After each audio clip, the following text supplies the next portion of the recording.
श्रीमद् भागवत पुराण की जय। श्रोताओं, आज हम स्वयं श्री भगवान के श्रीमुख से ब्रह्मा जी के प्रति कथन को सुनेंगे। नित्यं मम कथा यत्र तत्र तिष्ठन्ति वैष्णवे कलिवहय्या नरास्ते वै अर्चन्ति सदा मम। जहाँ नित्य मेरी कथा होती है वहाँ विष्णु, पार्षद, प्रहलाद आदि विराजमान रहते हैं। जो मनुष्य सदा मेरे भागवत शास्त्र की पूजा करते हैं वे कली के अधिकार से अलग हैं और उन पर कली का वश नहीं चलता। वैष्णवानां तो शस्त्राणि ये अर्चन्ति ग्रहे नाराः सर्प पापो विनिर्मुक्ता भवन्ति सुखबन्दिता। जो मानव कलियुग में अपने घर में प्रतिदिन भागवत शास्त्र की पूजा करते हैं वे कली के निडर होकर ताल ठोकर उछलते कूदते हैं। मैं उन पर बहुत प्रसन्न होता हूँ। ममोत्सवेषु सर्वेषु श्रीमद्भागवतं परम शृण्वन्ति ये नरा भक्त्या मम प्रीत्यै च शुभ्रत। वस्त्रांगलकर्णैश्च पुष्पे धूपदीपोपहारकै वशीकृतो ह्यं तैश्च शतस्त्रिया शतपतियाथ। प्रिय सुब्रत, जो लोग मेरे पर्वों से संबंध रखने वाले सभी उत्सवों पर मेरी प्रसन्नता के लिए वस्त्र, आभूषण, पुष्प, धूप और आदि उपहार अर्पण करते हुए परम पावन श्रीमद्भागवत पुराण को भक्ति पूर्वक सुनते हैं वे मुझे उसी प्रकार अपने वश में कर लेते हैं जैसे पतिव्रता नारी अपने साधु स्वभाव पति को अपने वश में कर लेती है। श्रीमद्भागवत में 6 विशिष्ट दशाओं की अनुभूति होती है और इसका कई बार वर्णन भी है। इस विषय में स्वामी श्री हरिदास जी के परम शिष्य श्री रसिक देव जी वर्णन करते हैं, सो सुनिए। प्रथम सुने श्री भागवत भक्त मुखु भगवद्वाणी दूजे आराधे भक्ति व्यास भवु भांति वखाणी। तीजे करे गुरु समझ दक्ष सर्वज्ञ रसीलो।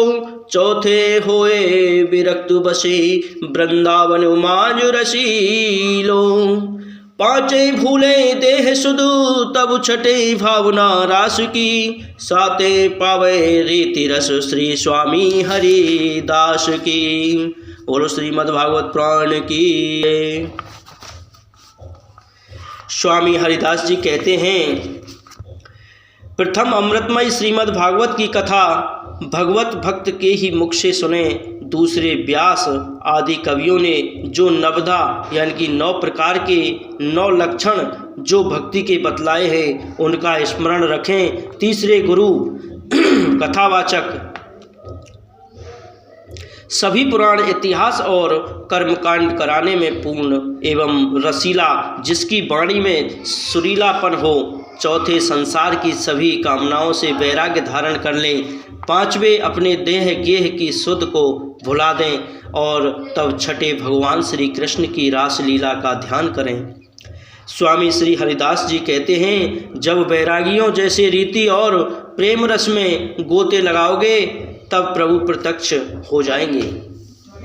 श्रीमद् भागवत महात्म्य कथा प्रथम दिवस। सुबह की कथा सुनिए। सच्चिदानंद रूपाय विश्वोत्पत्त्यादि हेतवे तापुत्रे विनाशाय कृष्णाय वयं नुमः। जो जगत की उत्पत्ति, स्थिति और विनाश के हेतु और जो तीनों प्रकार के तापों के नाश करने वाले हैं ऐसे सच्चिदानंद स्वरूप भगवान श्री कृष्ण की हम सब वंदना करते हैं। परमात्मा के 3 स्वरूप शास्त्रों में कहे गए हैं, सत, चित्त और आनंद। सत प्रकट रूप से सभी जगह व्याप्त है।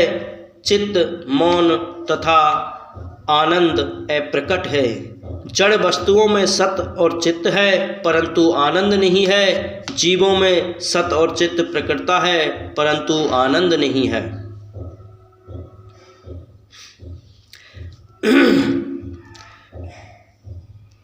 जीवों में सत और चित्त प्रकटता है परंतु आनंद अप्रकट रूप से रहता है। वैसे तो आनंद इसके अपने अंदर ही है, फिर भी आनंद को यह जीव अपने से बाहर खोजता है।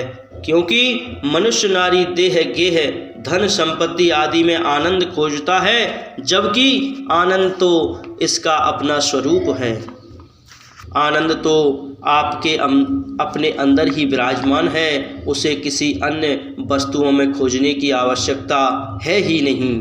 वह तो आपके हृदय में, मन में विराजमान है। जैसे आत्मा ही परमात्मा का अंश है, अथवा जैसे दूध में माखन रहता है परंतु दिखता नहीं। भक्ति वेदांत के आचार्य श्री चैतन्य महाप्रभु ने कहा है, श्री कृष्ण चैतन्य प्रभु नित्यानंदा हरे कृष्ण हरे राम श्री राधे गोविंदा। यह जीव जब चेतन होकर जाकर जब प्रसन्नचित्त श्री हरे कृष्ण हरे राम श्री राधा गोविंद आदि संकीर्तन करता है, तब प्रभु नित्यानंद की भक्ति प्राप्त होती है। तैत्तिरीय उपनिषद में आनंद के बहुत से मार्ग बतलाए गए हैं, जिनमें दो मुख्य हैं। पहला साधना जन्य आनंद, दूसरा स्वयं सिद्ध आनंद। नैमिषे सूतमासीनमभिवादये महामतिं कथामृत रसास्वाद कुशल है। शौनक को अब्रीवी